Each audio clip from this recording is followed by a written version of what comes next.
அனைத்து நேயர்களுக்கும் திண்டுக்கல் ஹரிஹரன் சர்மாவின் பணிவான வணக்கம். ஒவ்வொரு வருடமும் குரு பகவான் பயிற்சி ஆகும் பொழுது அதனால் அதை பார்க்கப்படக்கூடிய ராசிகள், அது இருக்கக்கூடிய ராசிகள், இவை அனைத்தினாலும் பலவிதமான மாறுபட்ட தன்மைகள் நடக்கிறது. வருடத்திற்கு ஒரு முறை குரு பயிற்சி ஆகிறது, இது எல்லாத்துக்கும் தெரிஞ்ச விஷயம்தான். குரு இருப்பதை விட பார்ப்பது ரொம்ப விசேஷம். அப்போ குருவின் பார்வைக்கு அதிக மகத்துவம் உண்டு. அப்போ இந்த மகத்துவ தன்மையினால் ஒவ்வொரு ராசிக்காரங்களும் ஒவ்வொருத்தையும் நினைக்கிறாங்க, இந்த வருஷமாக நமக்கு நல்லது நடக்காதா, இந்த வருஷமாக நல்லது நடக்காதா அப்படின்னு சொல்லிட்டு எல்லாருமே எதிர்பார்ப்பு தான் இருக்கிறாங்க. எல்லாருமே தன் குடும்பத்துக்காக உழைக்கிறாங்க. மக்கள் நல்லா இருக்கணும், குழந்தைகள் நல்லா இருக்கணும், பிறர்கள் ஆரோக்கியமாக இருக்கணும்னு முயற்சி பண்ணுறாங்க. இப்போ இந்த குரு பயிற்சி ஆவதால் என்னென்ன நன்மைகள் நடைபெறும்? அதாவது மே மாதம் 1ஆம் தேதி 1/5/2024, அதாவது சித்திரை மாதம் 18ஆம் தேதி புதன்கிழமை மதியானம் 1 மணிக்கு அவர் மேச ராசியிலிருந்து ரிஷப ராசிக்கு பயிற்சியாகிறார். காலபுருஷ தத்துவ ரீதியாக தர்ம திரிகோணத்திலிருந்து அர்த்த திரிகோணத்தில் மாறுகிறார். தர்மம் என்பது வாழ்க்கையின் நெறிமுறை, அர்த்தம் என்பது பொருளாற்றக்கூடிய தன்மை, பொருளாதார சம்பந்தப்பட்ட விஷயங்கள் எல்லாமே இருக்குது. பொருளாதாரம் வேணும், நாம் எல்லாம் குடும்பத்தோடு வாழணும்னா அதுக்கு பொருளாதாரம் தேவைப்படுகிறது. அந்த பொருளாதார தன்மை உள்ள அர்த்த நெறி தன்மையில் அவர் சஞ்சரிக்கிறார். பஞ்சபூத தத்துவின் அடிப்படையில் நம்ம பார்க்கணும், நில ராசிக்கு அவர் வருகிறார். அந்த நில ராசியில் இருந்து கொண்டு அவர் எதையெல்லாம் பார்க்கிறார், அதன் மூலம் ஒவ்வொரு ராசிக்கும் என்னென்ன விளைவுகள், நன்மை தீமைகள் நடக்கப் போகிறது, யாரெல்லாம் எச்சரிக்கையாக இருக்கணும் அப்படிங்கிறத பற்றி விரைவாக நம்ம ஒவ்வொரு ராசி ரீதியாக பார்ப்போம். கடகராசி நேயர்களே, உங்கள் ராசிக்கு பாக்யாதிபதி குரு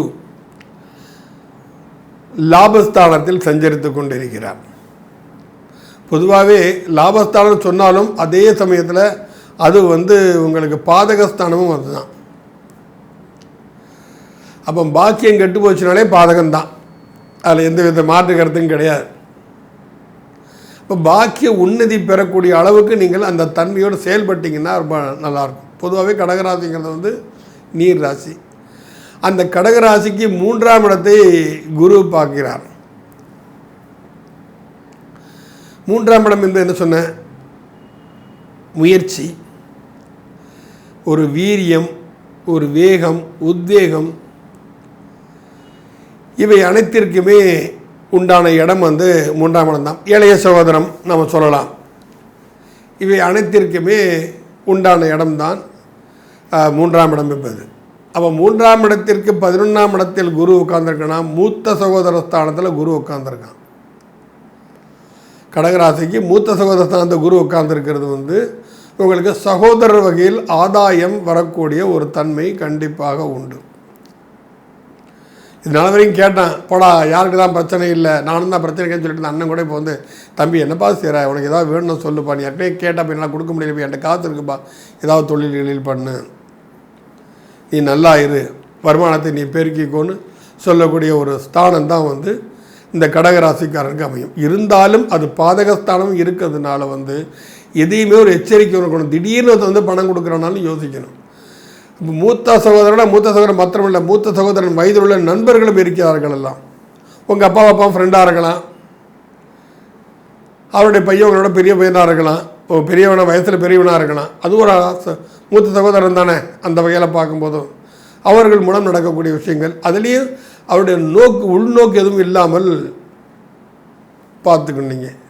ஏன் திடீர்னு நமக்கு பணம் கொடுக்குறான் அப்படின்னா கொஞ்சம் யோசித்து தான் செய்யணும். நீங்கள் அப்போது உங்கள் ராசிக்கு அவர் அவர் 3ஆம் இடத்தை பார்க்குறார். எடுக்கக்கூடிய முயற்சிகளில் ஒரு வெற்றியை தரக்கூடிய காலகட்டம் என்று சொன்னால் அது மிகையாகாது. இது நாள் வரைக்கும் இந்த தொழிலை செய்வோமா வேண்டாமான்னு யோசிச்சுட்டு இருந்திருப்பீங்க. இப்போ தைரியமாக இறங்கலாம். காரணம் கேட்டால் உங்கள் ராசிக்கு 7ஆம் இடத்தையும் இந்த குரு பகவான் பார்க்கிறார். அப்போ 7ஆம் இடம் என்ன, எதிர்த்தரப்பு வெளியிலிருந்து வரக்கூடிய வருமானம், நட்பு வட்டாரங்கள், நண்பர்களால் ஏற்படக்கூடிய ஆதாயம், ஏன் இல்லறத்தினால் ஏற்படக்கூடிய ஒரு முயற்சி, நல்ல ஒரு யோகா அமைப்புன்னு சொன்னாலும் அதுவும் தப்பு இல்லை. அப்போ முயற்சி ஸ்தானத்தை குரு பார்க்குறவன் முயற்சியில் அதீத முயற்சி நீங்கள் எடுக்கணும். கண்டிப்பாக ஒரு தீவிரமாக இறங்கி இதனால் வரை யோசிச்சுட்டு இருந்த செய்யவா வேண்டாமா என்ன ஆகுது, அந்த பயம் இனி உங்களுக்கு தேவையில்லை. இந்த குரு பகவான் உங்களுடைய முயற்சி ஸ்தானத்தை பார்ப்பான். தைரியத்துக்கும் 3ஆம் இடம் தான், பயத்துக்கும் 3ஆம் இடம் தான். செய்யவா வேண்டாமான ஒரு தடங்கள்லேயே ஒரு பயத்திலே இருந்தீங்கன்னா இந்த குரு பயிற்சி காலகட்டத்தில், அதாவது 1/5/2024 அடுத்த 2025 வருஷம் குரு பயிற்சி வரைக்கும் உள்ள காலகட்டங்கள் உங்கள் எடுக்கக்கூடிய முயற்சிகளில் கண்டிப்பாக வெற்றி கிடைக்கும். ஆனால் அதே சமயத்தில் உங்களுடைய ராசிக்கு பாதகஸ்தானம் தான் லாபஸ்தானம் இருக்க சொல்லியிருக்கேன். அதனால் கடன் வாங்கி இதை செஞ்சிடாதீங்க. ஓரளவு சமாளிக்கிற அளவுக்கு இருந்தால் கடனை வாங்க. ரொம்ப கடன் வாங்கி நீங்கள் செஞ்சிடாதீங்க. அதில் நீங்கள் சிக்கிடுவீங்க. காரணம் என்கிட்ட மனுஷனாக பிறந்துட்டோம், நம்மளால் தப்பு நடக்காமல் தான் இருக்கவே முடியாது. தெரிஞ்ச சில தப்புகள் செய்யலாம், தெரியாமல் தெரிஞ்ச சில தப்பை திருத்திக்கலாம். நம்மளே இடையாமல் நடந்த தப்புக்கெல்லாம் தண்டனை கிடச்சுன்னா அப்போ என்ன செய்யுது? மனசு எதுக்குமே முயற்சி பண்ண மாட்டான். அதை நீங்கள் பார்க்கணும். அப்போ இது கடகராசிக்காரர்களுக்கு எடுக்கக்கூடிய முயற்சிகளில் ஒரு சின்ன பின்னடைவு இருக்கத்தான் செய்கிறது. சற்று அதில் யோசித்து தான் நீங்கள் செயல்பட வேண்டும். அப்போ அந்த கடகராசிக்கு அடுத்து எத்தனாம் இடத்தை பார்க்குறாரு? 5ஆம் இடத்தை பார்க்கிறார். கடகராசிக்கு 5ஆம் இடம் என்று சொல்லக்கூடிய விருச்சிகத்தையும் அவர் பார்க்குறார். அப்போ 5ஆம் இடத்தை பார்க்கறதுனால குழந்தைகள் வகையில் ஒரு ஆரோக்கியமான சூழ்நிலை.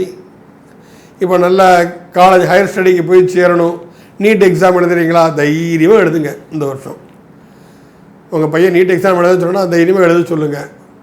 நிச்சயமாக அது உங்களுக்கு சாதகமான முடிவை கண்டிப்பாக அது கொடுக்கும். உயர்கல்விக்கு உண்டான வேலைகள் எல்லாம் செய்யலாம். அதுவும் உங்களுக்கு ஒரு பாசிட்டிவான விஷயத்தை தான் கண்டிப்பாக கொடுக்கும். குழந்தைகள் இதுவரை உடல்நிலை சரியில்லாமல் இருந்தால் அதுவும் நல்ல ஒரு ஆரோக்கியமான தன்மையை உருவாக்கி கொடுத்துவிடும். குழந்தைகளுக்கு திருமணம் சம்பந்தப்பட்ட விஷயங்கள் பேச்சு நடக்குது என்றால் கண்டிப்பாக அதுவும் ஒரு வெற்றிகரமான சூழ்நிலையில் உங்களுக்கு அமையும். உங்களுக்கு குழந்தைகளுக்கு அந்த மாதிரி நம்ம பார்த்துட்டு நம்ம போகணும். ஏன்னா கடகராசிக்கு 5ஆம் இடம் விருச்சிகம். அந்த விருச்சிகத்தை 7ஆம் பார்வையாக குரு பகவான் பார்க்கிறார். அப்போ குழந்தை திருமணமாகிடுச்சு தம்பதிகள் வீட்டில் உங்களுக்கு குழந்தையே இல்லையா, இந்த காலகட்டத்தை நீங்கள் பிராயச்சித்தங்கள் பரிகாரங்கள் பண்ணணும். அது உங்களுக்கு கட்டாயம் குழந்தை பாக்கியத்தை கண்டிப்பாக உருவாக்கி கொடுக்கும். அது மட்டும் இல்லாமல் உங்களுக்கு 7ஆம் இடத்தையும் குரு பகவான் பார்க்குறார். அப்போ 7ஆம் இடம் என்று சொன்னாலே எதிர்த்தரப்பு வருமானம் நம்ம சொல்லியிருக்கோம். அப்போ எதிர்த்தரப்பு வருமானம் என்றால் உங்களுக்கு கீழே உழைக்கிறவங்க உங்களுக்காக உண்மையான உழைக்கக்கூடியவங்களாக இருப்பாங்க. அப்போ நீங்கள் என்ன அப்படின்னு சொன்னால் அவன் நமக்கு கீழே வேலை பார்க்கணும்னு நினைக்கக்கூடாது. இப்போது நம்ம ஒரு முதலாளியாக இருக்கிறோம், நம்மக்கிட்ட ஒரு 500 பேர் வேலை செய்கிறாங்கன்னா இந்த 500 பேருக்கு நான் தாண்டா படி அளக்கிறேங்க எண்ணம் வரக்கூடாது. இந்த 500 பேர் சேர்ந்து என்னை வாழ வைக்கிறாங்கங்கிற எண்ணத்தை நீங்கள் இருக்கணும். நல்லா பாருங்கள் இந்த விஷயத்தை. எவ்வளோ பெரிய வித்தியாசம். அர்த்தம் ஒன்று தான். அப்படி போனாலும் நீங்கள் முதலாளி, இப்படி போனாலும் நீங்கள் முதலாளி. அப்போ இந்த 500 பேர் சேர்ந்து என்ன வாழ வச்சுட்டு இருக்காங்கப்பா அப்படிங்கிற எண்ணத்தோடு நீங்கள் பழகினீங்கன்னா நிச்சயமாக அதீத நற்பலங்களை கண்டிப்பாக உங்களுக்கு அது கொடுக்கும். நான் தான் 500 பேரை வாழ வச்சுட்ருக்கேன், கண்டிப்பாக நம்மளால் வாழ வைக்கலாம் முடியாது. அதெல்லாம் ஆண்டவன் இருக்கான், அவன் பார்த்துப்பான், அவன் முடிவு பண்ணணும். இந்த ஆட்கள் மூலம் அந்த 500 பேர் பொழப்பு நடத்திட்டோம், அந்த 500 பேர் உழைத்து இவர் வாழ்க்கையை மேம்படுத்தட்டும். இந்த தன்மை தான் குரு பகவானுடைய ஒரு பார்வை. ஏன்னா அது காலப்புறத்தில் 10ஆம் இடம் உங்களுக்கு வருமானம் இடம். அப்போ மேலை நாட்டவர்கள் மூலம் வருமானம் வருவதற்கு சாத்தியக்கூறுகள் நிறைய இருக்கின்றன. சொல்லப்போனால் நம்ம அரபு கண்ட்ரி, கல்ஃப் கண்ட்ரிக்கெல்லாம் உள்ளேருந்து ஏதாவது ஒரு வருமானம் ஒரு சாத்தியக்கூறுனா அது அந்தபடி ஏதாவது முயற்சியில் இருக்கிறீங்களா? துபாயோ கத்தாரோ அங்கே எங்கே போக நிலைமை இருக்கலாம், முயற்சி பண்ணுங்கள். அந்த காலத்து முயற்சிகள் கண்டிப்பாக ஒரு நிச்சயமாக நடக்கும். அது உங்களுக்கு சாதகமாக அமையும். அதில் வெற்றி. வெளிநாட்டுக்கு வேலைக்கு போகிறவெல்லாம் ஜெயிச்சுட்டு வந்துடுறான்னு கேட்டால் கண்டிப்பாக நான் இல்லைன்னு தான் சொல்லுவேன். நிறைய பேர் நூலாய் வர்றாங்க, நிறைய பேர் பணத்தை விட்டுட்டு வர்றாங்க, சில பேர் நோய்வாய்ப்பட்டு வர்றாங்க. அதெல்லாம் இல்லாமல் நீங்கள் வெற்றிகரமாக அதை விஷயத்தை நிலைநாட்டக்கூடிய தன்மை உங்களுக்கு கண்டிப்பாக கூடும். ஆனால் இது எல்லாம் எப்போ கிடைக்கும்? உங்களுடைய செயல்பாடுகளில் ஒரு நேர்மை, ஒரு நியாயம், நீதி தவறாமை கண்டிப்பாக இருக்க வேண்டும். பணம் இருக்குன்னு ஆடக்கூடாது. ஆடிட்டேன்னா அதை ஏற்கனவே சொல்லியிருக்கேன், கடகராசிக்கு அது பாதகஸ்தானம் தான் சொல்லியிருக்கேன். உங்களை ஏன் வாழறோங்கிற நிலைமை கூட குரு பகவான் கொண்டு போயிடுவார் சில நேரத்தில். ஏன்னா குரு பகவானுக்கு பூர்வ புண்ணிய காரகன்னு பேர். ஏன்னா உங்கள் ராசிக்கு அது 6ஆம் அதிபதியும் அவர் தான், உங்கள் ராசிக்கு பாக்கியாதிபதியும் அவர் தான். இப்போ பாக்கியத்தெல்லாம் தாண்டி வந்துட்டார். உச்சராசியை நோக்கி அவர் பயணிச்சிட்டு இருக்கார் குரு பகவான். இந்த உச்சராசி உங்கள் ராசியில கடகராசியில் தான் இருக்கு. அவருக்கு கடகராசி தான் குரு பகவானுக்கு உச்சராசி. அப்போ அங்கிருந்து அவருடைய பார்க்கக்கூடிய பார்வைகள் எடுத்துக்கிட்டு அந்த பார்வைக்குண்டான அகதிய மகத்துவம் எடுக்கக்கூடிய முயற்சிகளில் சிந்தித்து செயலாற்றி யோசித்து அடுத்தவங்கள்ட்ட கேளுங்க, ஃப்ரெண்ட்ஸ்கிட்ட கேளுங்க, எப்பா இந்த மாதிரி தொழில் பண்ணலான்ட்டு இருக்கிறேன்ப்பா, கொஞ்சம் சப்போர்ட் பண்ணுங்கள், ரைட்டு, நல்ல ஒரு நண்பர்கள் மூலம் கண்டிப்பாக உதவி உங்களுக்கு கண்டிப்பாக கிடைக்கும். அதன் மூலம் நீங்கள் முன்னேற்றம் அடைய முடியும். வெளிநாடு தொடர்புகள்லாம் உங்களுக்கு சாதகமாக அமையும். ஆக அந்த கடகராசிக்காரர்கள், நீர் ராசிக்காரர்கள் வெளிநாடு போகிறதுக்குன்னு எத்தனையோ முயற்சி பண்ணிகிட்டே இருக்காங்க. அவங்களுக்கெல்லாம் இப்போ இந்த விசா நல்ல இடத்துல வேலை கிடைக்கக்கூடிய ஒரு தன்மையை கண்டிப்பாக உங்களுக்கு அது கொடுக்கும். இருந்தாலும் உங்கள் ராசிக்கு 8ல் சனி சஞ்சரிச்சுட்டு இருக்கிறதுனால எதையுமே அமைதி காப்பது நல்லது. ரொம்ப அளவுக்கு மீறி எதுலேயுமே வேகத்தில் இறங்கிறாதீங்க.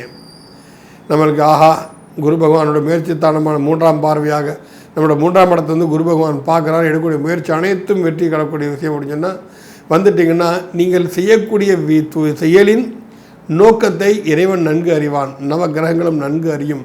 அதற்கு ஏற்பத்தான் உங்களுக்கு சில பிரச்சனைகளை தீருமே தவிர நினச்சதெல்லாம் சாதிச்சலான்னு தயவுசெய்து யாருமே நினைக்காதீங்க. எதுவுமே நம்ம கையில் இல்லை. அப்போ இந்த குரு பகவான் உங்கள் ராசிக்கு 3ஆம் இடத்தை பார்ப்பது அற்புதமான ஒரு நற்பலன்களை கிடைக்கும். இது வரைக்கும் பயந்துக்கிட்டு இருந்தீங்க, என்ன செய்யலாமா வேண்டாமா, தைரியமாக இறங்குங்க. வியாபாரம் கண்டிப்பாக செழிக்கும். ஏன்னா 3ஆம் இடத்தை மாத்திரம் பார்த்தாப்புல உங்கள் 7ஆம் இடத்தையும் அவர் பார்க்குறார். பூர்வ புண்ணிய ஸ்தானத்தை பார்க்குறது ஒரு பக்கம் இருக்கட்டுமே, 7ஆம் இடத்தை பண்ண 7ஆம் இடம் வருமானம் இல்லையா, உங்கள் உயர்ச்சியின் மூலம் உங்களுடைய வருமானம் மேன்மை அடையும் இல்லையா, அது ஒரு மகத்துவமான விஷயம் தானே உங்களுக்கு சொல்லப்போனால் கடகராசிக்காரங்களுக்கு. அப்போ கடகராசிக்காரங்களுக்கு இது ஒரு அற்புத நற்பலன்களை தரக்கூடிய ஒரு நல்ல குரு பயிற்சி என்று தான் நான் சொல்லுவேன். இது வரைக்கும் உங்களுக்கு ராசிக்கு 10ஆம் இடத்தில் இருந்துகின்ற குரு, 10ல் குரு இருந்தால் பட்டமிழந்து போதல்னு ஒரு பழமொழி ஜோதிடத்திலே இருக்குது. அப்போ அந்த நிலையெல்லாம் மாறி வருமானம் பெருகும். உங்களுக்கு வருமானம் கண்டிப்பாக பெருகும். ஒரு உன்னதமான நிலைக்கு உங்களால் வர முடியும். இதுவரை நீங்கள் பட்ட கஷ்டங்கள், தொழில் ரீதியாக நடந்த அவமானங்களாகட்டும் மற்றும் கடன் பிரச்சனைகளாகட்டும், இவை அனைத்துமே தீரக்கூடிய ஒரு காலகட்டமாகத்தான் இருக்குது. இப்போ நீங்கள் இன்னும் அதி உத்வேகமாக உங்களுக்கு ஒரு இன்ட்ரெஸ்ட் வரும், நம்ம சாதிச்சு காட்டுவோம், இதை செய்வோம்னு சொல்லி ஒரு இன்ட்ரெஸ்ட் வரும். அந்த அதிக உத்வேகத்தோடு நீங்கள் செயல்பட்டுக்கிறானால் நிச்சயமாக உங்களுக்கு கடகராசிக்காரங்களுக்கு கண்டிப்பாக அது வெற்றி நிச்சயமாக நல்லும். நீங்கள் சனி பகவான் வழிபாடு டீப்பாக பண்ணணும். சனி பகவான் வழிபாடுனா வெள்ளிக்கிழமை மன்னிக்கணும், சனிக்கிழமை தோறும் நல்லெண்ணெய் தீபம் சனி பகவானுக்கு நீங்கள் ஏற்ற வேண்டும். இதனால் என்ன ஆகுது அப்படின்னா 7ஆம் இடத்துக்கு அதிபதி சனி பகவான் மக்கள் தொடர்பு துறையில் உங்களை மேன்மையடை செய்வான். அதன் மூலம் மகத்துவமான அற்பங்கள் கிடைக்கும். அவர் அஷ்டமஸ்தானத்தில் இருக்கிறது, அஷ்டம சனிங்கிற தன்மையிலையும் கொஞ்சம் குறையும். அதனால் நல்லெண்ணெய் தீபம் ஏற்ற வேண்டும். நல்லெண்ணெய் தீபம் ஏற்றி நீங்கள் வழிபட்டீர்களால் அது அதீத நற்பலன்களை கண்டிப்பாக உங்களுக்கு கடகராசிக்கு அது கிடைக்கும். அதில் எந்தெந்த மாற்று கருத்தும் இல்லை. குலதெய்வ வழிபாடு மிக மிக மிக முக்கியம். குலதெய்வத்தை நன்கு வழிபாடு செய்யுங்கள். அதுவும் உங்களுக்கு அற்புத நற்பலன்களை கண்டிப்பாக கிடைக்கும். முடிஞ்சுன்னா பக்கத்தில் இருந்ததுன்னா அடிக்கடி போயிட்டு வாங்க, இல்லைன்னா தூரமாக இருந்தால் வருஷத்துக்கு ஒரு தடையாக பண்ணுங்கள். அந்த கூட்டம் சேர்த்துக்கிட்டு போகிறீங்க, உங்கள் குடும்பத்துக்குன்னு தனிப்பட்ட முறையில் நீங்கள் குலதெய்வம் கோவில் போயிட்டு வாங்க. அதுதான் நீங்கள் செய்யணும். ஏன்னா வருஷத்துக்கு ஒரு தடவை நாங்கள்லாம் திருவிழா எடுக்கிறோம், கூட்டத்தோடு போய் கடா வெட்டி பொங்கல் வச்சு எல்லாம் விருந்தெல்லாம் செய்யணும். அதெல்லாம் பிரயோஜனமே படாது. உங்கள் ராசிக்கு தனிப்பட்ட முறையில் ஒரு தடவை குலதெய்வம் கோயிலுக்கு சென்று நீங்கள் வழிபடுவது மிகவும் அதீத அற்புத நற்பலன்களை கண்டிப்பாக கொடுக்கும். நீங்கள் இந்த பவள மாலை நீங்கள் தாராளமாக போட்டுக்கொள்ளலாம். பவள மாலை சின்ன ஒரு பவளக்கல் எப்படியும் கையில் மோதிரமாக இருக்கிறது உங்கள் மிகுந்த பயன் தரணும். பெண்களாக இருந்தால் முத்து மாலை அணிந்து கொள்ளுங்கள். அது உங்களுக்கு ஒரு சாதகமான ஒரு பலனை கண்டிப்பாக கொடுக்கும். எப்போ முத்து மாலை இல்லை முத்து வச்ச வளையல் போட்டுக்கிறது, இது எல்லாமே பெண்களுக்கும் ஒரு சாதகமான ஒரு நற்பலன்களை தரும். ஆக கடகராசிக்காரர்களுக்கும் கிட்டத்தட்ட ஒரு 70% இது இந்த குரு பயிற்சி சற்று சாதகமான சூழ்நிலையே இங்கு நமக்கு காட்டுகிறது. நன்றி, வணக்கம். கடகராசி நேயர்களுக்கு வணக்கம். இந்த வருஷம் குரோதி ஆண்டில் பிறக்கக்கூடிய புத்தாண்டும் குரு பயிற்சியும் உங்களுக்கு அற்புதமான காலங்களை கொடுக்கக்கூடிய அமைப்பா இருக்கு. இதுவரைக்கும் என்னால் எதுலையுமே வெளியில வரல, நான் 90% உள்ள போற 100 தொட முடியல. அப்ப என்ன அர்த்தங்க, உங்களால் ஒரு முடிவை கொண்டு வர முடியல. இதுதான் உண்மை. அதில் நீங்கள் வந்து இல்லை நான் அப்படி இருந்தேன் இப்படி இருந்தேன் சொல்லாதீங்க, கண்டிப்பாக அப்படி தான் இருந்தது. ஆனால் இந்த வருஷம் சூப்பருங்க. கடகராசிக்காரங்களுக்கு ராஜாதி ராஜ யோகத்தை தரக்கூடிய ஒரு கடகராசிக்காரங்க. நீங்கள் ஃபர்ஸ்ட்லேயே பார்த்தீங்கன்னா நீங்கள் ஒரு தாய் அன்பு கொண்டவர்கள். நீங்கள் தாய் அன்பு கொண்டவர்கள். அதனால தான் கால புருஷத்துக்கு 4ஆம் அதிபதியாக கடகராசியை வச்சுருக்காங்க. அந்த கடகராசிக்கு ஒரு விசேஷம் என்னன்னு பார்த்தீங்கன்னா, எல்லா கிரகங்களும் ஒரு மாதம், 1.5 மாதம், 40 நாள், 1 வருஷம், 2.5 வருஷம், 1.5 வருஷம், இப்படி தான் ஒவ்வொரு கிரகத்தையும் தொடக்கூடிய அமைப்பு. நீங்கள் மட்டும்தாங்க ஒரே மாதத்தில் அனைத்து ராசிக்கும் போயிடுவீங்க, அனைத்து கிரகங்களையும் தொட்டுட்டு வந்துடுவீங்க. அப்போ உங்களோட அமைப்பு ஸ்பீடு இல்லையா? அப்போ அந்த ஸ்பீடு என்ன பண்ணுங்க, உங்களை கண்ட்ரோல் பண்ண முடியாத ஸ்பீடு. ஆனால் எதில் ஸ்பீடாக இருக்கணும், எதில் குறைவாக போகணும், இதை மட்டும் தெரிஞ்சுக்கிட்டீங்கன்னு வச்சுக்கோங்க, உங்களோட வே இஸ் குட், சூப்பர். கடகத்துக்கு மட்டும்தாங்க 6, 8, 12 மறைவிடங்கள் உள்ளடங்கியிருக்கு. அது உங்களுக்கு தெரியுமா? 6க்குடைய அதிபதி, 8க்குடைய அதிபதி, 12க்குடைய அதிபதி. புனர்பூசம், பூசம், ஆயில்யம், இந்த 3 நட்சத்திரங்களே உங்களோட உள்ளடங்கினது. ஐயோ 8, 6, 12 எனக்குள்ள இருக்கு, நாங்கள் என்ன பண்ணுவேன் அப்படிங்கிற இது ஒரு விசேஷமான ஒரு அமைப்பு உங்களுக்கு. இந்த அமைப்பில் என்ன பண்ணுவீங்கன்னா, உங்களை பற்றி யாருமே புரிஞ்சுக்க முடியாது.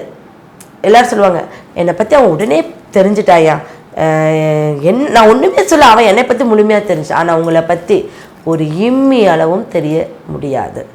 ஏன்னா ரகசியமான மறைவிடங்கள் ஸ்தானமே உங்களுக்குள்ள அடங்கி இருக்கு. இந்த நண்டு என்ன செய்ய தெரியுங்களா? நண்டுக்கு மட்டும்தான் 4 பக்கமும் ஒரே மாதிரி போகும். மற்ற எல்லாம் வந்து ஒரு இடத்துக்கு போனால் அப்படி டேர்ன். இந்த நண்டுக்கு அப்படி கிடையவே கிடையாது. 4 பக்கமும் ஒரே சைக்கிளில் போகக்கூடிய. அப்போ நீங்கள் 4 பக்கமும் போய்க்குவீங்க, 4 விதமான ஒரு விஷயங்களும் கற்றுக்குவீங்க. எந்த விஷயத்தில் போனாலும் அதில் முதன்மை அடைஞ்சிடுவீங்க. இப்போ இந்த கடகராசிக்காரங்களுக்கு பதவி உயர்வு, திடீர் பதவி உயர்வு கிடைக்கும். ஒரு இடமாற்றம் இந்த வருஷம் பண்ணிடுவீங்க. அடுத்தபடியாக ஒரு ஆளுமையை நீங்கள் கொண்டு வந்துடுவீங்க. இந்த வருஷம் உங்களுடைய வட்டத்துக்குள்ள ஒரு ஆளுமையை கொண்டு வந்துடுவீங்க. உங்களுடைய உடம்புல இருக்கக்கூடிய பிரச்சனைகள் அனைத்தும் இந்த வருஷம் உங்களுக்கு தீர்க்கக்கூடிய அமைப்பை நீங்களே ஏற்படுத்திக்குவீங்க. யாருமே சொல்ல வேண்டாம், அப்பா எனக்கு ஒரு பதவி கிடைச்சிருச்சு, எனக்கு ஒரு நல்ல விஷயம் கிடைக்குது, அப்போ நான் என்னை எப்படி மாற்றிக்கணும், சூப்பராக மாற்றிக்கணும் அப்படின்னு நினைப்பீங்க. ஏன்னா போன வருஷம்லாம் நீங்கள் நிறைய கர்ம வினைக்கு உட்பட்டிருப்பீங்க. நிறைய மருத்துவ செலவு, பிரச்சனைகள், வம்பு வழக்கு, கோர்ட்டு கேஸ், இதுக்கெல்லாம் ஏறி இருப்பீங்க. உங்களுக்கு ஏதோ ஒரு பிரச்சனை, ஒன்றும் இல்லை, சிம்பிளாக ஒரு டாக்குமெண்ட் பிரச்சனை கூட உங்களுக்கு வந்திருக்கும். ஏதோ ஒரு ரீதியாக உங்களுடைய ஆதிக்கம் அந்த மாதிரி போயிருக்கும். இந்த வருஷம் அதில் எல்லாம் எதுவும் இல்லைங்க. ஒரு கோர்ட்டில் ஏதாவது கேஸ் இருந்துச்சுன்னா ஜெயிச்சிருவீங்க. கோர்ட்டில் ஏதாவது உங்களுக்கு பூர்வீக சொத்து இருக்கா, உங்கள் கைக்கு ஆட்டோமேட்டிக்காக வந்துடும். ஒரு சொத்து ரீதியாக நீங்கள் ஏதாவது பிரச்சனையில் இருந்தீங்களா, அதில் எப்படியும் வாங்கிட்டாங்க, அதில் என்னால் வீடு கட்ட முடியல, இந்த வருஷம் வந்துடுங்க. இது உங்கள் தசாபுத்தி இல்லைனாலும் பரவாயில்ல, ராசிநாதன் இல்லைனாலும் பரவாயில்ல, எல்லாமே உங்களுக்கு அற்புதமாக விளங்கக்கூடிய அமைப்பாக இருக்குது. அடுத்தபடியாக பார்த்தீங்கன்னா, உங்களுக்கு குருவோடைய அமைப்பு எத்தனை கூடியவர் வர எதுக்குமே இல்லாத விசேஷம் 11க்கு உடைய அமைப்பு குரு பகவான். அப்போ உங்களுக்கு ஸ்தானத்துக்கு 11ஆம் அதிபதி வீட்டுக்கு குரு பகவான் வராரு. அதுவும் 2 குருக்களும் சேரும் இடம், ஒரு சங்கமம்னு சொல்லுவாங்க. சங்கமம் என்றாலே அங்கே ஒரு விசேஷம்னு அர்த்தம். அப்போ திடீர் ஆன்மீகம், திடீர்னு நான் கோயிலே கட்டணும்னு நினைப்பீங்க, அதெல்லாம் உங்களுக்கு ஒரு நல்ல வாய்ப்பை அமைச்சு கொடுக்கும். இது வரைக்கும் எதெல்லாம் நான் நினைச்சனோ அதை செய்ய முடியல, ஆனால் இன்னைக்கு செய்வதெல்லாம் நீங்கள் நடத்திடுவீங்க, நீங்கள் நடத்தி காட்டிடுவீங்க. அதுதான் இப்போ விசேஷமான ஒரு அமைப்பு. அப்போ இந்த 11ங்கிற ஸ்தானம் உங்களுக்கு லாபஸ்தானம் தானே. ஒவ்வொரு ராசிக்கும் 11ஆம் அதிபதியும் 2ஆம் அதிபதியும் தான் விசேஷமான ஒரு அதிபதிகள். அப்போ 11ங்கிறது அற்புதமான ஒரு காலம், இந்த ஒரு அமைப்பு படி காலம். அடுத்தபடியாக உங்களுடைய ராசிக்கு எத்தனாம் அதிபதியாக விளங்குறார், அஷ்டம சனி. அதையெல்லாம் கண்டு பயப்படாதீங்க. அஷ்டம சனி அவர் பாட்டுக்கு அவர் வேலையை செய்வார், நீங்கள் உங்கள் வேலையை பண்ணுங்க. ஏன்னா உங்களுக்கு 11ல் குரு இருக்காரு. அப்போது இப்போ நம்மளுக்கு அம்மா வந்து நல்ல ஒரு சப்போர்ட் பண்ணா கூட மற்றவங்கள நீங்கள் கண்டுக்க மாட்டீங்களா? அந்த மாதிரி இவரை அவருடைய வேலை செய்வார், நீங்கள் உங்கள் வேலையை செய்யுங்க. அப்போ அவருடைய அமைப்பு எப்பெல்லாம் உங்களை பாதிக்கும்னு தெரிஞ்சுக்கோங்க. திரும்பவும் நான் எல்லா ராசிக்கு சொல்கிறதான், கையில் என்ன இருப்போ அந்த இருப்புக்கு உண்டான பிரதிபலனுக்கு நீங்கள் முயற்சி செஞ்சால் அது உங்களுக்கு அற்புதமான பலனை கொடுக்கும். அதைய மீறி அகலக்கால் வைக்காதீங்க. ஆதிக்கம் இருக்கணும், அதிகாரம் இருக்கணும், ஆணவம் இருக்கக்கூடாது. இதில் செஞ்சீங்கன்னா நீங்கள் அற்புதமான ஒரு அமைப்பை உங்களுக்கு கிடைச்சிடும். உங்களுக்கு 9ஆம் அதிபதியாக ராகு பகவான் இருக்கார். அப்போ ராகுவோடைய அமைப்பு உங்களுக்கு 9ஆம் அதிபதியாக இருக்கும்போது அவரும் உங்களுக்கு இந்த வருஷம் நீங்கள் வெளிநாடு போயிடுவீங்க. இந்த வருஷம் பார்த்தீங்கன்னா நான் வெளிநாடு போனேன் வந்தானே எனக்கு அந்த அமைப்பெல்லாம் இல்லைங்க. இந்த வருஷம் கட்டாயம் வெளிநாடு போவீங்க. அது உங்களுக்கு நிச்சயமான ஒரு பலனாக விளைவிக்குது. உங்களுடைய ராசிக்கு கேது பகவான் 3ஆம் இடத்துல இருக்காரு. எங்கெங்கேயோ வந்து உங்களுக்கு வந்து மரியாதை செலுத்துவாங்க. நீங்கள் வேணா என்னுடைய ஃபோன் நம்பர் இதுக்கு நீங்கள் ஃபோன் பண்ணி கூட சொல்லலாம். எங்கெங்கேயோ இருந்து மேடம் சார் உங்களை நான் கேள்விப்பட்டேன், திடீர்னு இந்த ஒரு பதவிக்கு வந்திருக்கீங்க, இப்படி உங்களை உயர்த்தக்கூடிய ஒரே அமைப்பு இந்த கடகராசி. அப்போ இந்த வருஷம் நீங்கள் எல்லாத்தையும் நல்ல விஷயமா நீங்கள் வச்சு வழிபடும் போது நல்ல அமைப்பை உண்டு பண்ணி கொடுக்கும். உங்களுடைய நட்சத்திரத்துக்குடைய ஒரு முக்கியமான ஒரு டிப்ஸ் கொடுக்குறேன். புனர்பூசல் நட்சத்திரத்தை இருக்கிறதுனால நீங்கள் ராமர் கோயில், இப்போ வந்து அயோத்தி ராமர் கோயிலுக்கு போக முடியாதவங்க ஸ்ரீராம ஜெயத்தை எழுதிட்டு வாங்க. அடுத்தது பூச நட்சத்திரத்துக்குடையவங்க, இந்த பூச நட்சத்திரத்துக்குடைய சனி பகவானோட அமைப்பு இருக்கிறதுனால கொஞ்சம் தாமதத்தை உண்டு பண்ணுது இல்லையா? அதுக்காக நீங்கள் என்ன பண்ணணும்னா கூரை இல்லாத தெய்வங்கள், கருப்பராயர், கன்னிமார், முனீஸ்வர், இப்போ கூரை இல்லாத ஒரு தெய்வத்தை வழிபடும் போது கண்டிப்பாக உங்களுக்கு ஒரு நல்ல ஒரு பலன், உங்களுக்கு கூரை ஏற்றி கொடுத்துருவார். அடுத்தது குரு பகவான் 11ஆம் இடத்துலயா இருக்காரு. அப்போ நீங்கள் என்ன பண்ணுன்னா திட்டக்குடி உங்களுடைய ராஜகுரு, திட்டக்குடியில் இருக்கக்கூடிய ராஜகுருவை நீங்கள் வழிபட்டு வரணும். ஆயில நட்சத்திரம் உங்களுக்குள்ளே இருக்கிறதுனால கூடுதுறை, பவானி கூடுதுறையில் இருக்கக்கூடிய ஆதிகேசவனை நீங்கள் வழி பண்ணிட்டு வாங்க. உங்களுடைய பாக்கிஸ்தானம் ஆக்டிவேட் ஆகிடும். மெயின் வந்து நம்ம முடங்கி கிடக்கக்கூடிய கிரகங்களெல்லாம் ஆக்டிவேட் பண்ணணும். உங்களுக்கு ஆக்டிவேட் ஆட்டோமேட்டிக்காக ஆகிடும். இதை பயன்படுத்திக்கோங்க. அடுத்தது உங்களுடைய உடம்புல சூடு அதிகமாகும், அதையும் கொஞ்சம் நல்ல விதமாக பயன்படுத்திக்கோங்க. கடகராசிக்கு இன்னொரு சின்ன டிப்ஸு, நீர் ராசி உள்ள கோயிலுக்கு போயிட்டு வாங்க. நீர், குளம், ஆறு, குளமுள்ள மீனாட்சி அம்மனை தரிசிட்டு வாங்க. கடலுள்ள திருச்செந்தூர் போயிட்டு வாங்க. அருவி உள்ள ஒரு ஏதாவது ஒரு கோயில், கொல்லிமலை, இந்த மாதிரி ஏதாவது ஒரு கோயிலுக்கு, ஆகாய கங்கை, இப்படி ஏதாவது இடத்துக்கு போயிட்டு வாங்க. உங்களுக்கு சிறப்பான அம்சம் ஆட்டோமேட்டிக்காக 100% கொடுத்துரும். கடக ராசிக்குண்டான குரு பகவானுடைய பயிற்சி பலன்கள் எப்படி இருக்குன்னு பார்க்கலாம். கடக ராசிக்கு அப்பப்பா மாளாத கஷ்டங்கள் அப்படின்னு சொல்லலாம். அஷ்டம சனி முடியக்கூடிய ஒரு காலகட்டங்கள், இன்னும் 1லேருந்து 1.5 வருட காலங்கள் தான் உங்களுக்கு இந்த கஷ்டங்கள் எல்லாமே. ஆனால் பயப்பட வேண்டியதில்லை. குரு பகவான் உங்களுடைய ராசிக்கு தொடர்பை ஏற்படுத்தி கொள்கிறார். உங்களுடைய ராசியிலிருந்து 11ஆம் வீட்டுக்கு குரு வருகின்ற காலகட்டங்கள் லாபத்தை அதிகமாக கொடுக்கக்கூடிய ஒரு காலகட்டங்களாக இருக்கும். 11இல் குரு வரும் பொழுது பெரிய பணம் வரும் அப்படிங்கிற அமைப்பு உண்டு. ஏன்னா குரு தான் பெரிய பணக்கார கிரகம். அப்போது பெரிய இன்வெஸ்ட்மெண்ட், பெரிய பணம், அதே போல் லாபங்கள் அதிகமாக கிடைக்கிறது, இது எல்லாமே உண்டு. மறு திருமணம் செய்யக்கூடிய ஒரு அமைப்பு, தீராத ஆசைகள் எல்லாமே நிறைவேற வேண்டிய ஒரு சூழ்நிலைகள், இதெல்லாமே நிச்சயமாக உண்டு. மூத்த சகோதரனுடைய அன்பு, ஆதரவு, அவர்கள் மூலமாக ஒரு உதவிகள் அப்படிங்கிறது நிச்சயமாக ஏற்படும் அப்படிங்கிறது இந்த கடகராசிக்கு பொதுவாக நம்ம சொல்லக்கூடிய ஒரு குரு பயிற்சி பலனாக இருக்கும். ஆனால் இப்போது இந்த 6 ராசி கட்டங்களில் ஒவ்வொரு கிரகங்கள் இருக்கும் பொழுது நீங்கள் அனலைஸ் பண்ணிக்கிற மாதிரி நம்ம குரு பயிற்சி எப்படி இருக்குங்கிறது பார்க்கலாம். இப்போது உங்களுடைய ராசி அப்படிங்கிறது கடகராசி, உங்களுடைய 2ஆம் அதிபதி அப்படின்னு சொல்லக்கூடிய, ஏன்னா ராசியை குரு பார்க்கறதுனால யோகம் உண்டு, குரு தொடர்பு இருக்கிறதுனால யோகம் உண்டு, குரு பலன் உண்டு அப்படிங்கிறத தெரிஞ்சுக்கோங்க. அடுத்து 2ஆம் இடத்து அதிபதினு சொல்லக்கூடிய சூரியன் இந்த 6 ராசி கட்டங்களில் எங்கே இருந்தாலும் சரி குடும்ப ஒற்றுமை அதிகரிக்கும். குடும்பம் கண்டிப்பாக அமைந்தே தீரும் அப்படிங்கிறதுல மாற்றமே இல்லை. அடுத்தது தன வரும் அப்படிங்கிறது நிச்சயமாக கிடைக்கும். ஏதாவது ஒரு வழிவகையில் உங்களுக்கு பணப்புழக்கங்கள் ஏற்பட்டுகிட்டே இருக்கும். உங்களுடைய பேச்சுக்கு மரியாதை உண்டு. பொருளாதார வளர்ச்சி அப்படிங்கிறது நிச்சயமாக ஏற்படுத்தி கொடுப்பார் அப்படிங்கிறது இந்த சூரியனை குரு பார்க்கக்கூடிய காலகட்டங்களில். அடுத்தது 3 மற்றும் 12ஆம் அதிபதினு சொல்லக்கூடிய புதன் பகவான் இந்த 6 ராசி கட்டங்கள் எங்கிருந்தாலும் சரி முயற்சிகள் கைகூடும், காரிய ஜெயங்கள் உண்டாகும். இளைய சகோதரர்கள் மூலமாக உங்களுக்கு நிச்சயமாக உதவிகள் கிடைப்பதற்குண்டான வாய்ப்புகள் உண்டு.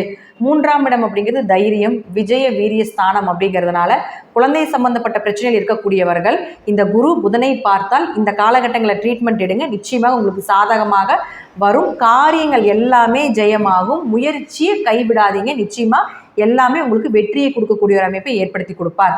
அவரே உங்களுக்கு 12ஆம் அதிபதியும் ஆகிறதுனால உங்களுக்கு வெளிநாடு வெளியூர் பயணங்கள் நிச்சயமாக உண்டு.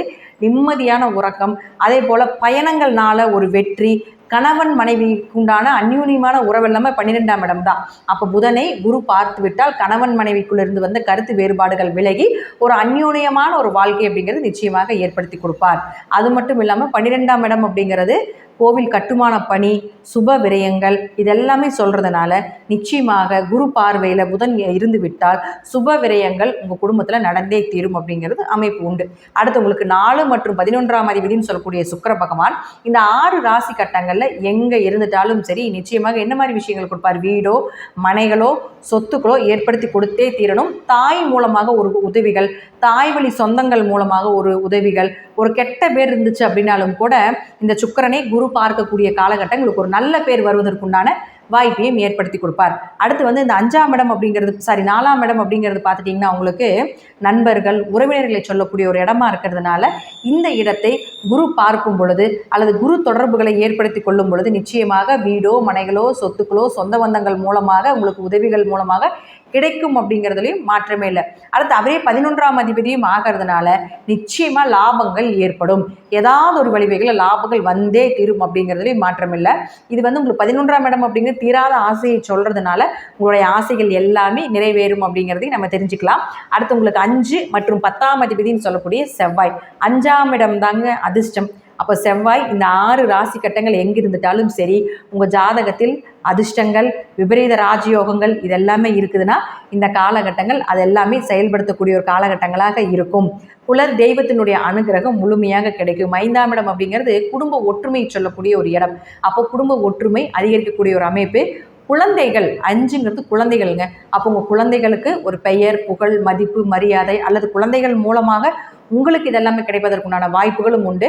குழந்தைக்காக ட்ரீட்மெண்ட் எடுத்துகிட்டு இருக்கீங்க அப்படின்னா நிச்சயமாக இந்த காலகட்டங்கள் குரு செவ்வாயை பார்க்கும்பொழுது ட்ரீட்மெண்ட் எடுத்துக்கோங்க. நிச்சயமாக குழந்தை பெறுவதற்குண்டான வாய்ப்புகள் உண்டு. குரு செவ்வாயை பார்க்கவில்லை அப்படின்னா நீங்கள் இந்த ட்ரீட்மெண்ட் எடுக்க வேண்டாம். ஏன்னா அது வந்து உங்களுக்கு பணம் தான் வேஸ்ட் அப்படிங்கிறத நம்ம தெரிஞ்சுக்கலாம். அப்போ அவரே உங்களுக்கு 10ஆம் அதிபதி தொழில்காரகன் ஆகிறார் இல்லைங்களா? அப்போது தொழிலில் நல்ல வளர்ச்சியை ஏற்படுத்தி கொடுக்கும். தொழில் ரீதியாக ஒரு முன்னேற்றங்கள், புதிய தொழில் செய்யக்கூடிய ஒரு அமைப்பு. தொழிலில் பார்த்துட்டிங்கன்னா நஷ்டமாகவே இருந்தாலும் கூட செவ்வாயை குரு பார்த்தால் அந்த நஷ்டம் எல்லாமே விலகி உங்களுக்கு லாபத்தை கொடுக்கக்கூடிய ஒரு அமைப்பையும் நிச்சயமாக ஏற்படுத்தி கொடுப்பார். அடுத்து உங்களுடைய ராசிக்கு 6 மற்றும் 9ஆம் அதிபதினு சொல்லக்கூடிய அவரே குரு பகவான். அப்போ அந்த குரு அப்படின்னு சொல்லக்கூடியவர் பார்த்துட்டிங்கன்னா இந்த 6 ராசி கட்டங்களில் எங்கே இருந்து விட்டாலும் சரி உங்களுக்கு எப்படி கொடுப்பாருங்க? கடன் விலக்கி விட்டுருவார், நோய் விலகிவிடும். அதே போல் வம்பு வழக்குகள் ஏதாவது இருந்தால் அது உங்களுக்கு நல்ல சாதகமாக வரக்கூடிய ஒரு அமைப்பு. உத்தியோகம் 6ஆம் இடம் அப்படிங்க வேலை வாய்ப்பு. அப்போ வேலை சம்மந்தப்பட்ட பிரச்சனை இருந்தாலும் கூட ஒரு நல்ல வேலை கிடைப்பதற்குண்டான ஒரு அமைப்பு. 6ஆம் இடம் அப்படிங்கிறது போட்டி தேர்வை சொல்லக்கூடிய ஒரு இடமா இருக்கிறதுனால போட்டி தேர்வுகளில் வெற்றி பெற வேண்டிய ஒரு சூழ்நிலைகள் இதெல்லாமே ஏற்படுத்தி கொடுப்பார். வெற்றி பெற்ற பிறகு நல்ல வேலை வாய்ப்பு. ஏன்னா 6 தான் வெற்றி, 6 தான் வந்து உங்களுக்கு போட்டி தேர்வு, 6 தான் வந்து உங்களுக்கு உத்தியோகம். அப்போ இந்த குருவை இந்த குரு பார்த்து விட்டால் இது எல்லாமே உங்களுக்கு கிடைக்கும் அப்படிங்கிறதுலையும் மாற்றம் இல்லை. அடுத்தவரை 9ஆம் அதிபதியும் ஆகிறதுனால தந்தை பூர்வீக சொத்துக்கள் இதெல்லாமே கிடைக்கும். 9ஆம் இடம் அப்படிங்கிறது உங்களுக்கு தந்தையினுடைய உதவிகள் அப்படிங்கிறது நிச்சயமாக கிடைப்பதற்கு வாய்ப்புகள் உண்டு. ஏன்னா அஷ்டமச்சனி கண்டச்சனியில் நிறைய சொத்து பிரச்சனை வரும். அப்போ தந்தைக்கும் உங்களுக்கும் ஏதாவது ஒரு வாக்குவாதங்கள் மனக்கசப்புகள் இதெல்லாமே இருந்தாலும் இந்த குருவை குரு பார்த்து விட்டால் நிச்சயமாக மனக்கசப்புகள் உங்களுக்கும் தந்தைக்கும் இருந்து வந்தது எல்லாமே விலகி ஒரு அந்யூன்யமான உறவுகளும் ஏற்படுவதற்குண்டான வாய்ப்புகளும் உண்டு. 9ஆம் இடம் அப்படிங்கிறது பார்த்திங்கன்னா உங்களுக்கு கோவில் கட்டுமான பணி தீர்த்த யாத்திரையை சொல்லக்கூடிய ஒரு இடமா இருக்கிறதுனால இது எல்லாமே சிறப்பாக இருக்கக்கூடிய அமைப்பையும் ஏற்படுத்தி கொடுப்பார். உயர்கல்வி சார்ந்த தடைகள் இருந்தாலும் அதை எல்லாமே விலக்கி விட்டுட்டு உங்களுக்கு ஒரு நல்ல உயர்கல்விக்குண்டான விஷயங்களை உங்களுக்கு சாதகமாக சப்போர்ட்டாக இருக்க மாதிரி ஒரு விஷயத்தை நிச்சயமாக இந்த குரு பகவான் ஏற்படுத்தி கொடுப்பார். இப்போ பார்த்தீங்கன்னா ஓவராலாக நம்ம எல்லா கிரகத்துக்குமே நம்ம பார்த்தாச்சு ராகு கேதுக்கள் பேலன்ஸ் இருப்பாங்க. அப்போ ராகு கேதுக்களை குரு பார்க்கக்கூடிய காலகட்டங்கள் நிச்சயமாக ராகுவை குரு பார்த்தால் உங்கள் ஜாதகத்தில் ராகு எந்த இடத்தில் இருக்கின்றாரோ அந்த இடத்திற்கு தகுந்த மாதிரி விஷயத்தை அதிகப்படுத்தி கொடுத்து விடுவார். அதே போல் கேதுக்கும் அதே ரூல்ஸ் தான். ராகுக்கு கொஞ்சம் என்ன அதிர்ஷ்டம் அதிகமாக இருக்கும், வளர்ச்சியை கொடுத்துரும். அதே போல் பணபலம் அப்படிங்கிறது கொஞ்சம் அதிகப்படுத்தி கொடுப்பார். கேதுவுக்கு ஞானத்தை அதிகமாக கொடுக்கக்கூடிய ஒரு அமைப்பையும் ஏற்படுத்தி கொடுப்பார், அப்படிங்கிறதுல மாற்றம் இல்லை. இப்போது மிதுன ராசிக்கு பார்த்துட்டீங்க, கடக ராசிக்கு பார்த்துட்டிங்கன்னா இந்த வருடம் குரு பகவான் அப்படின்னு சொல்லக்கூடியவர் லாபஸ்தானத்திலிருந்து லாபங்களை அள்ளி அள்ளி உங்களுக்கு இறைக்கக்கூடிய ஒரு இடத்துல இருக்கார். 1 வருட காலங்கள், இன்னும் 1.5 வருஷம் தான் உங்களுக்கு ஏழரை சனி இருக்கின்றது. திருக்கணித முறைப்படி 1 வருஷம் குருவினுடைய பார்வையில் இருக்கிறனால தப்பிச்சுக்குவீங்க. அடுத்து ஒரு 1/2 வருடங்கள் மட்டும், ஒரு 6 மாத காலங்கள்லேருந்து ஒரு 8 மாத காலங்கள் வரும். அப்போ அதை மட்டும் நீங்கள் சமாளிக்கிற மாதிரி அமைப்பை வச்சுக்கோங்க. இந்த வருடங்கள், இந்த 1 வருட காலங்கள் உங்களுக்கு இந்த லாபங்கள் வர்றது சேர்த்து வச்சுக்கோங்க. பின்னாடி உங்களுக்கு அந்த விஷயங்கள் எல்லாமே கொஞ்சம் யூஸ் ஆகிறதுக்குண்டான வாய்ப்புகள் உண்டு. நான் சொல்லக்கூடிய கருத்துக்கள் 80% நிச்சயமாக பலிதமாவதற்குண்டான வாய்ப்புகள் உண்டு. நன்றி. மீண்டும் ஒரு நல்ல பதிவில் சந்திக்கலாம். திருச்சிற்றம்பலம், தில்லையம்பலம், ஸ்ரீ நரசிம்ம திருவடிகளே சரணம்.